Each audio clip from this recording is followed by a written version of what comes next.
Fine, Mom. I cannot see you, but good evening. So I don't Where have are my... Yes, there is already. Ah, okay, fine. So how was the week? Yeah, it was good. Good. Yes. All right, it is good. Your microphone. Hello, good evening. So, caregiving tayo.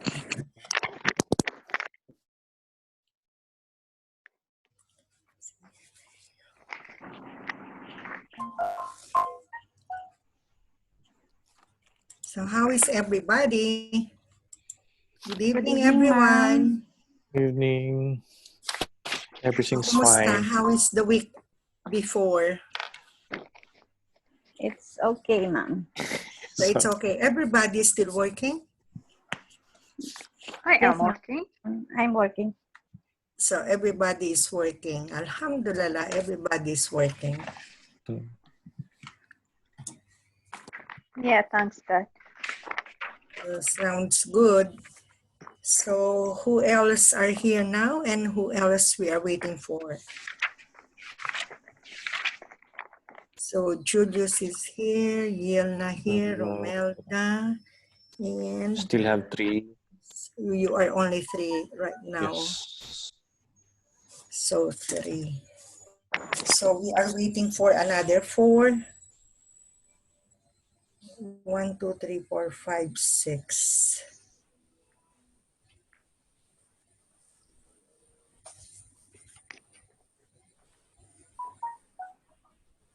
Jennifer, Sarah, Joy,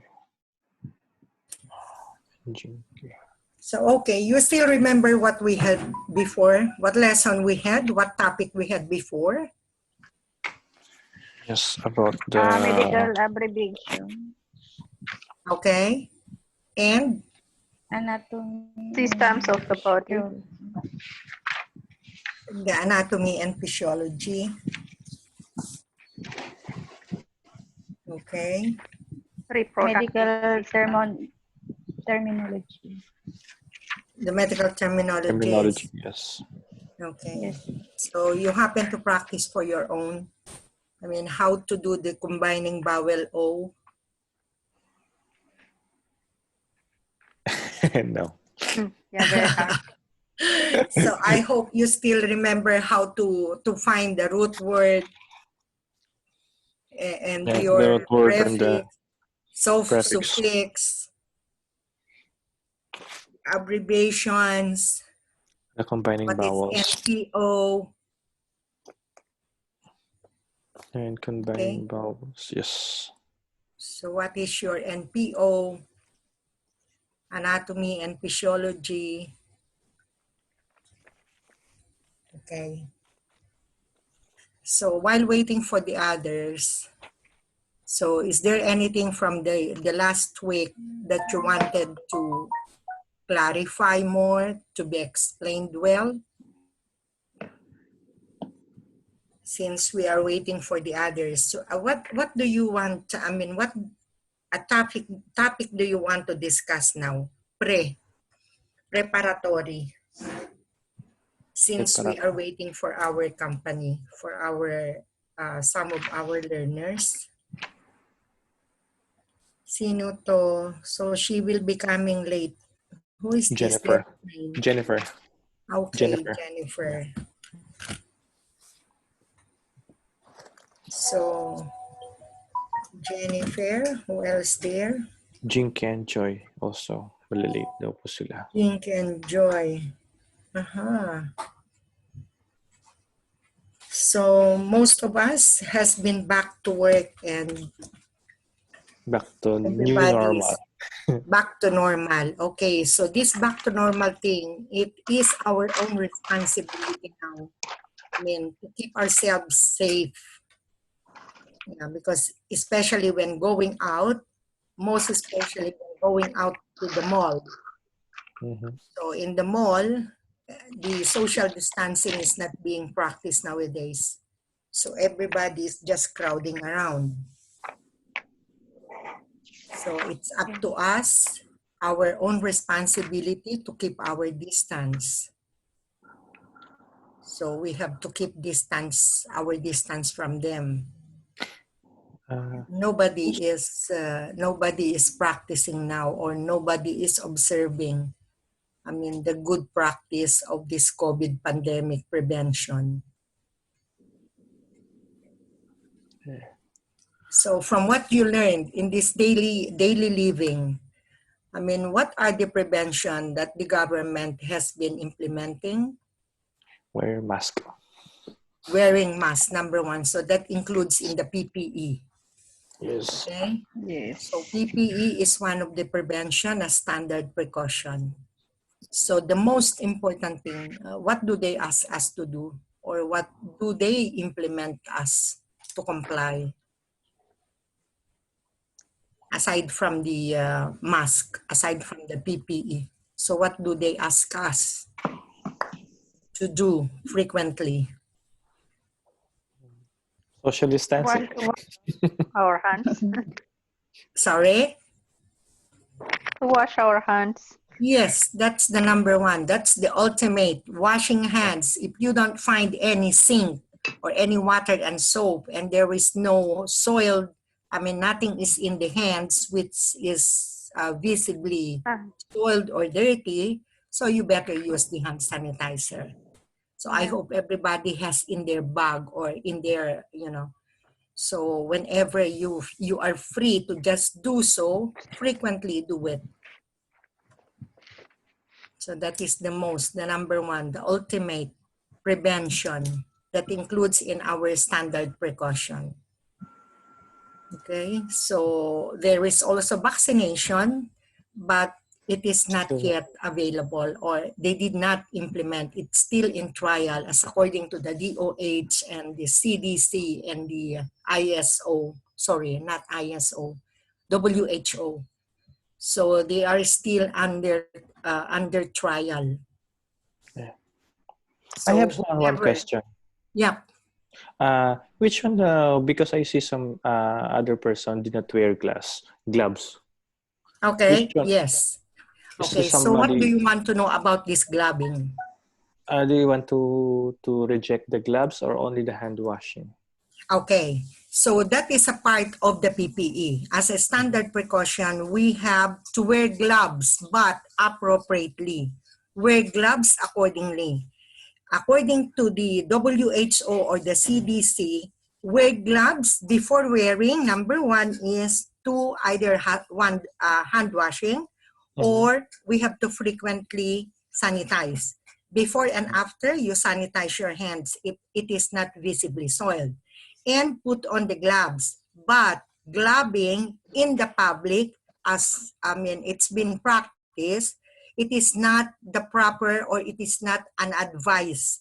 It is not an advisory from the DOH or the CDC or the WHO. Because in gloving, we have to use it accordingly. Wear gloves accordingly. That is one of those, in the circular of the DOH recently. It is in the circular, if it is in circular number 55. So the proper use of the PPE, recognizing PPE. You can go and check the online DOH circulars, and you will find it there, how to use the glove. And in gloving, you better not use it for more than how long? I mean, longer than maybe 1-2 hours in your hands. So it is not proper. Because why? The germs are sticking into the gloves itself. Okay, not like without the gloves, so you can just clean it frequently with sanitizer. But if you are wearing gloves, and I can see, or you can see, Julius, most of the people practicing, they are wearing gloves, right? And they are touching the surfaces. People are using the gloves knowing they can protect, from wearing the gloves. But the opposite is the risk of infection is, coming to them. As in, the germs that they have been touched with these surfaces, with these gloves they are wearing, is touching everywhere. And all those that they have touched are the surface which is high-end or high-touch items. Imagine they are wearing the gloves for how long? Do you think the gloves is only an hour? Or for just maybe maximum 1 hour? No, No. they are wearing it for the whole day. Whole day, yes, indeed, Yes. whole day. Okay. So how do you find? And also I have because there's different kind of gloves. There's a powderized and Okay. without powderized. What's the difference that one? Okay. So the one that is not powderized, because before what we have, what it was in the market that they are selling in the market is with powder. But it soon, most of the people who are wearing, they have an allergy with this latex and they put the powder. But then some of them, when they put the powder, they are saying that they are getting more infection with the powder in. So nowadays, it is being practiced or it's being sold in the market without the powder. It is the same as the latex glove, the disposable gloves. But the doctors who are doing the procedure or in the surgical operation, they have different kinds of gloves. That is the surgical gloves. That is two different. We have the medical, the one that And the we are surgical. as common, and we have the surgical gloves. That is more thicker and it is special for the use of those surgeons. The More one that we are elastic. using is just Sterile the gloves. Okay, so did I answer your question, Julius? Yes, indeed. Thank you. So if there is anything like you want to know for the information, there are these DOH, CDC, you will find all the references that will come from there. So it is updated, especially now because of this COVID pandemic. So our guidelines or updates regarding the preventive measures for the COVID, so it is, always updated and out. Okay, so even now, just like recently, so I have revised the housekeeping. So we have also like this, there is housekeeping guidelines for cleaning and disinfecting the healthcare facility. So according to the CDC, the OH, and the WHO. So it is not going only to just do it as in you just make a guideline to develop a guideline. You must always have a reference. And when it comes to infection control, we have the CDC or Communicable Disease Council. We have the WHO, the World Health Organization. And here in the local, it is our DOH, Department of Health. Dubai is the Dubai Health Authority, and we have the MOH. So MOH or MOHAP, you heard about MOHAP? Ministry of Health and what is up? There is some prevention something. So it is always in the internet or in, MOHAP. It is advised by MOHAP like this, preventive something. Okay, so how many are we now? We can start it. So we are going to talk about our infection control today. And all of this, it will be regarding or it will be talking about what we are, discussing right now, preparatory. Okay, so shall we start? Romelda here, Julius, Yelna, Teresa. Where is Jennifer? Jennifer is coming. Okay, so let's go forward with our lesson for today so they can just catch up. Hi, madam. Yes, hi. Who is that? Hi, mom. Nahuli Yeah, who po, is na that? late. Who's this, Jennifer? Tisay. Tisay. Okay, Teresa. Tisay. Teresa is Tisay. Okay, then. So I'm going to share with you. Teresa po. Ha? Na late po. Sorry po, ma'am. Okay lang. Kasi if it is about your work, wala naman tayong magagawa dun sa work nyo. Kailangan nyo yan. Okay, so just hold on. We will go with the infection control.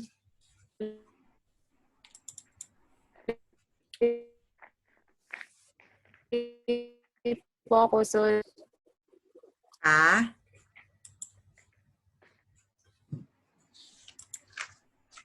okay, so we are with infection control today.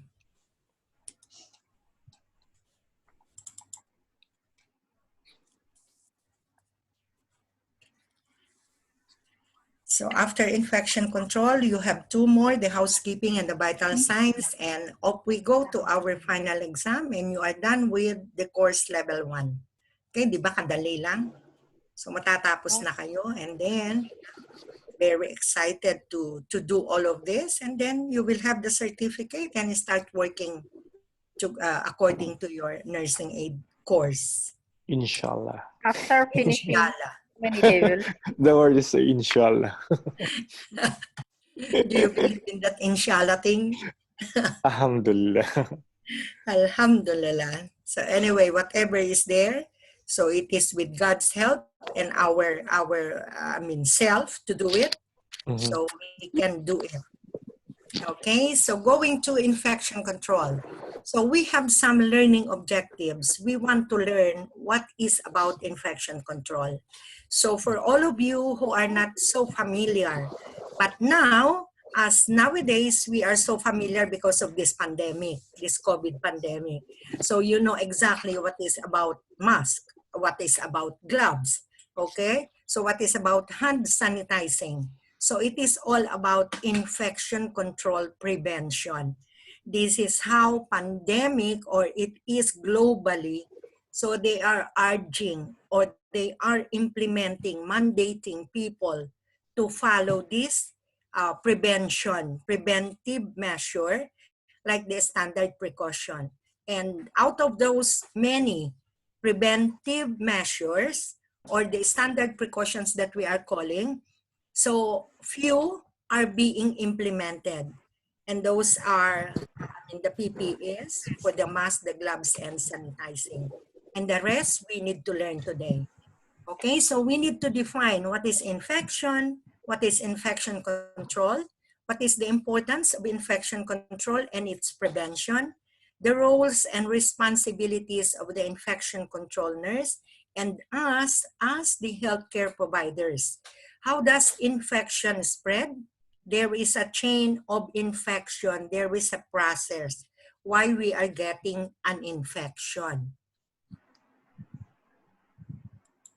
So breaking the chain of infection. So once we have the infection already there, so we need to break it to prevent. How we will do it, and the standards, precautions in control of infection and prevention, and some information regarding our COVID pandemic and its preventive measure.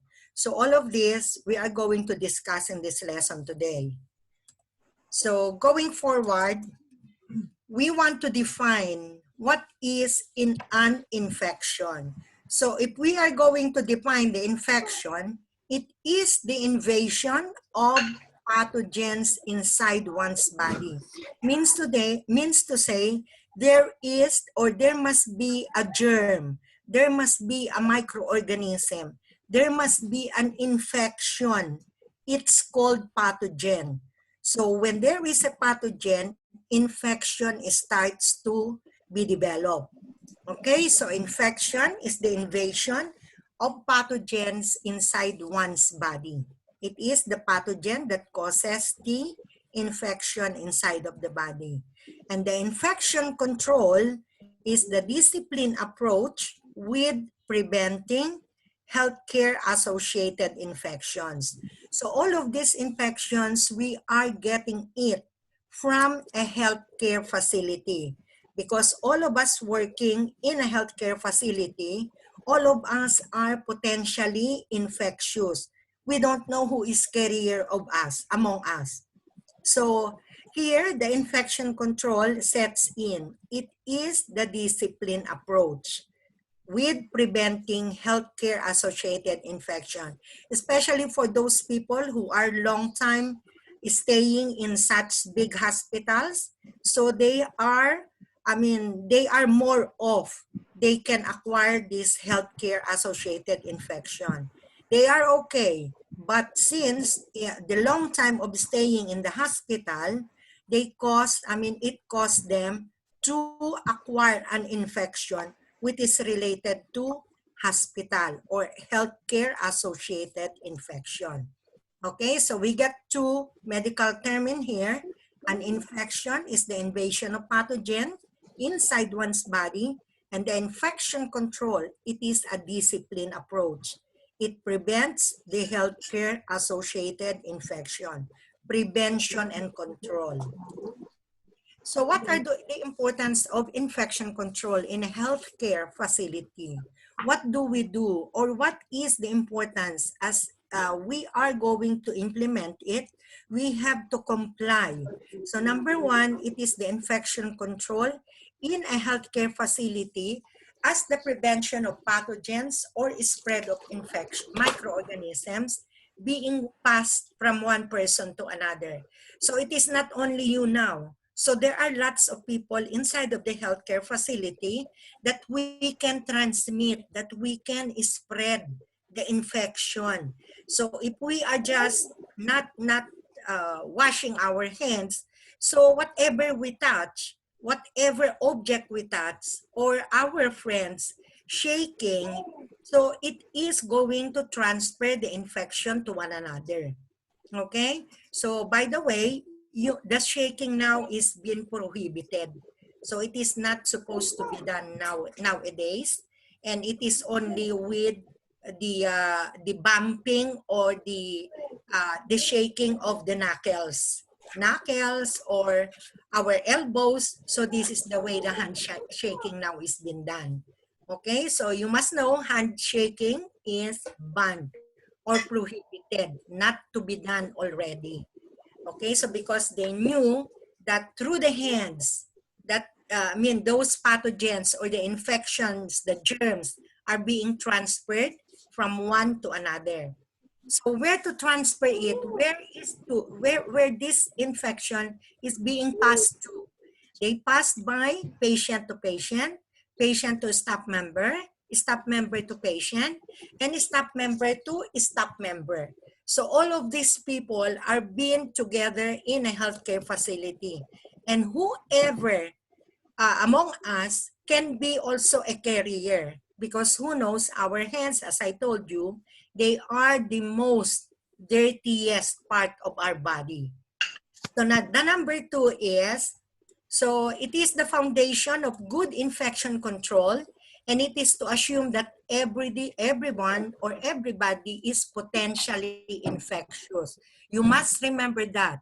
In a healthcare facility, or nowadays, you are not in a healthcare facility, but thinking of everybody, the people around you, they must be potentially infectious. Who knows? Nobody knows that they are carrying, because some of them who are COVID positive, they are not they are asymptomatic. They don't have the symptoms to show you that they have the fever, and they are mingling with you. So this is going to be as in, we have to practice the social distancing even. Okay, so just consider everybody are potentially infectious. So remember that. That's why you have to prevent, or you have to be careful. You have to practice infection control, because we knew that everybody, consider everyone as potentially infectious. Infection control and prevention practices are important in maintaining a safe environment for everyone by reducing the risk of potential spread of diseases.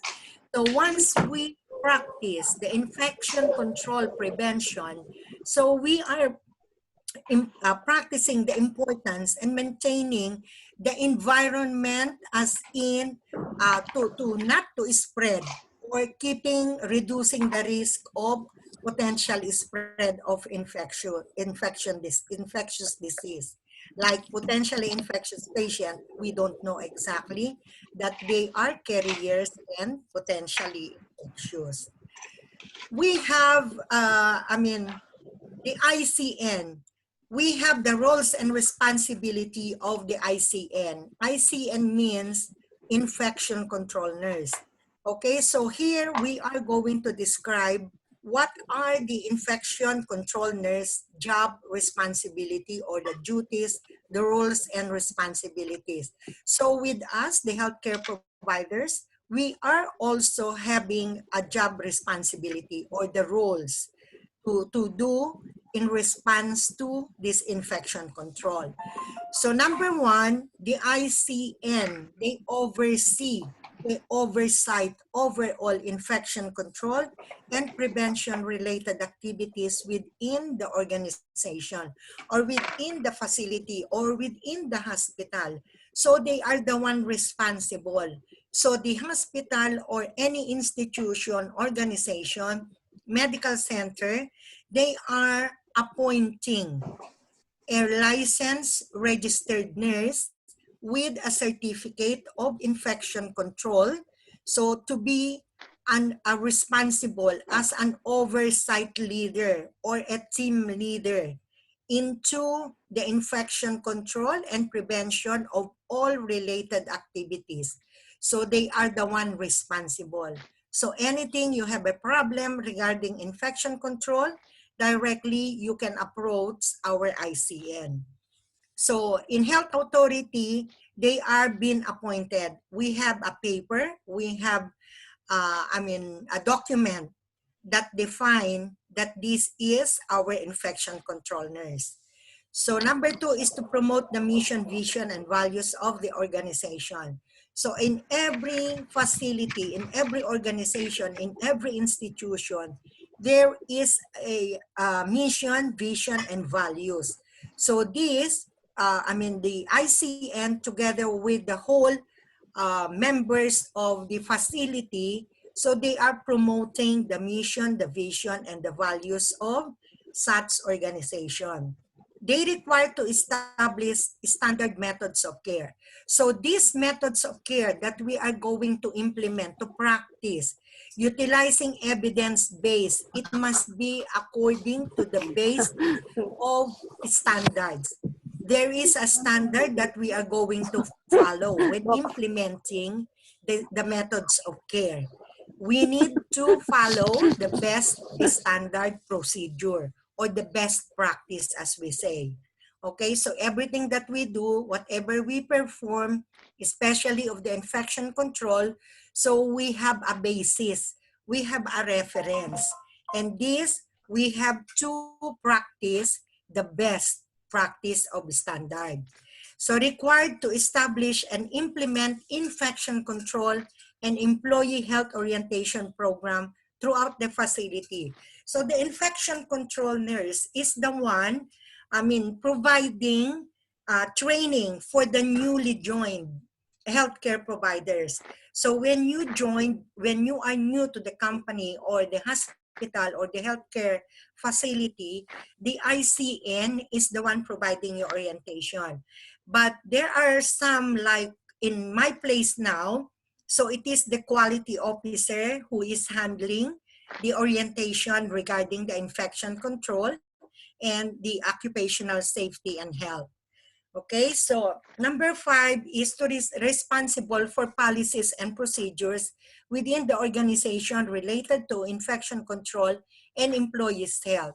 So she is the one who is maintaining, not to make it as inexpired, all those policies that has been developed, which is related to infection control, is going to be updated. Like for example, during the time of this COVID pandemic, so we have the guidelines.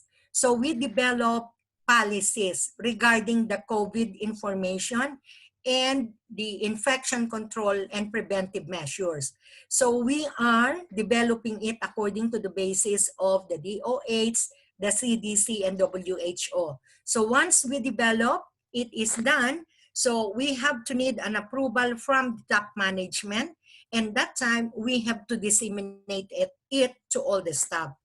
Number six is to ensure compliance with local DOH. When we are calling DOH, it is our local authority, health authority, and international requirements, accreditation from these bodies like the JCI, Joint Commission International, the ISO standard, International Standard Organization, the Communicable Disease Council, and of course the DOH. So all of this, they are the one responsible for us to provide us updates, to provide us new revisions of those policies. Going forward, we have also known that the ICN participates as an integral team member. So collaborating with various departments and colleagues, including the quality officer, the safety officer, the human resource officer, and others as needed to advocate for employees' health and safety. All of these people within the organization are, collaborating with each other to promote infection control and prevention. Coordinates with the quality officer in the development and implementation of all employees' health initiatives and infection control program. So in the start of every year, like January or still in December, so we are conducting a meeting, and in this meeting, we are developing a program for the whole year. So what will be the program for the infection control? Like trainings, we are conducting trainings for hand washing. So what are the standard precaution, especially now for the COVID pandemic? What are the guidelines?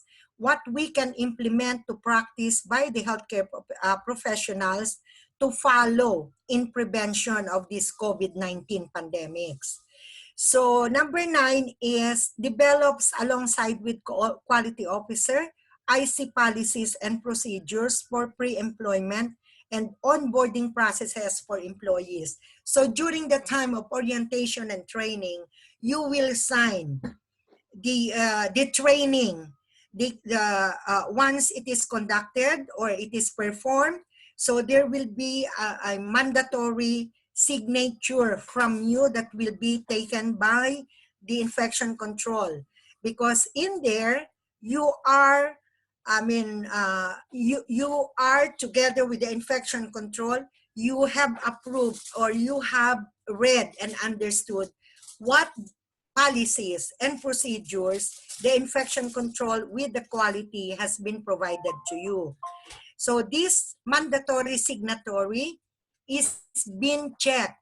The DOH is coming to check whether all the staff has been, complied. There is a compliance signature from all the staff that everyone has read and understood what is all about the infection control. That's why you cannot say that, I did not read it, or I did not happen to say it. No, it's for everybody. It is mandatory. Okay? So number 10 is responsible for all pre-employment testing and vaccination process. So here we go. The vaccination or immunization, when you are new to the healthcare facility or joining a new healthcare organization, so you will be tested with like hepatitis, so HIV, so to have a record in the HR department and the infection control that you are tested. So you will be taken a blood sample, and if the report is less, so you are going to be vaccinated. So you are going to be provided or injected with a vaccine. If such like hepatitis titer, if your result in that screening test is low, so you will be provided or you will be injected by a vaccine. Okay, so this is what the ICN is doing for all the new employees. In coordination with quality officer for the management and notification of infection control related incidents.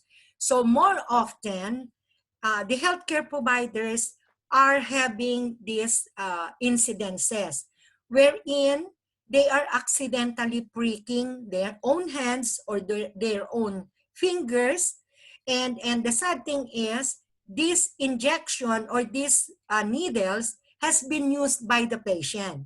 So we are going, there is a process of notification, and before notification, there is a process like incident reporting, where you report it to the ICN, to the immediate supervisor, to the ICN, and after all the report has been completed, it's going to the quality officer for the incident investigation. So there is a process for everything. So there is a standard. This is not my own. This is not the ICN only standard, but this is international reporting standard. Okay? So then, because we will find out whether the needle that has been reported, the needle that is being used by the patient, and that patient has a negative. So both the patient who has used the needle is going to be tested too. So both the nurse who is going to has been pricked accidentally, and so with the needle that has been used with the patient, so both are going to be tested. So we will know whether one of them or the patient themselves is positive or negative. So only then we will do the action after that. So number 12 is, it is also the responsibility of the ICN to coordinate the infection control program with quality officer, which includes surveillance, analysis of data, developing reports, policies, and procedures. In this case, we have also reporting. We are reporting to the Department of Health, which is our health authority, the surveillance. How many patients after the operation had the infection from their operation site. So there are these things that is mandatory reporting to them. They will know, they wanted to collect the data, whether our hospital, how many patients are being admitted, readmitted again because of such infection. So all of this, it's been a part and it's been the role of the infection control nurse to report it to the health authority. So there are lots of job description. Okay, so you will wonder why, this is all about ICN. So any one of you wanted to be an ICN later on? So this is all about ICN responsibilities. So number 13, there is a notification and reporting to authority of the communicable infectious diseases. We will go through it. What are the most commonly types of communicable diseases that is going to be reported to the health authority? So it is one of the infection control responsibility. So coordinate with Infection Prevention Control Committee to determine the direction of surveillance activities and actively evaluate effectiveness of the infection prevention and control plan annually. So we have reporting. So she is reporting to the members. We have in every healthcare facility, there is a committee. And we are calling it the Infection Control and Prevention Committee. So they are the one on top of the infection control nurse and with the side of the quality officer looking after the whole program of the infection control. Works hand in hand with quality officer in developing and implementing continuously improved patient care procedures and control mechanisms relating to quality, compliance, and infectious diseases. So she is working together hand in hand with